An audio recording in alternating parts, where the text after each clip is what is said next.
Sobrang 154 grams na tayo.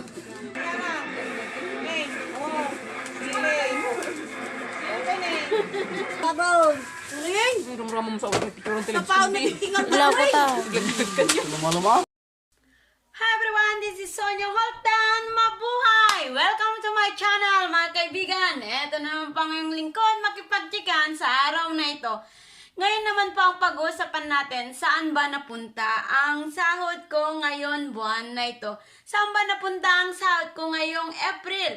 Eto mga kaibigan, ang sahod ko po sa buwan na ito, as usual, gaya ng pangako ko po, ay napunta sa aking mga kababayan.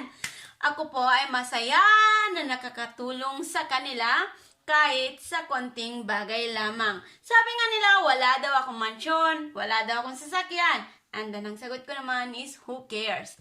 Wala nga po ako noon, pero marami naman po akong natutulungan. Yun naman po talaga ang mas malaga sa lahat, di ba?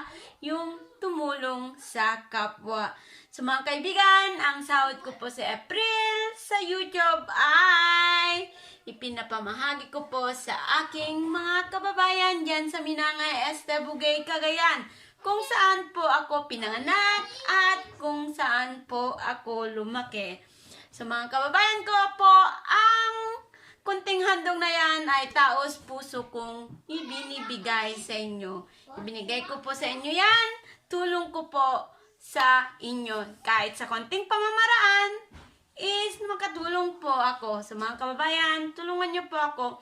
Please subscribe sa my channel para sa ganon, mas marami pa akong matutulungan na mga kababayan natin dyan sa Pilipinas. So, mabuhay po tayong lahat. Ito po si Sonia Holtan. Hanggang sa muli.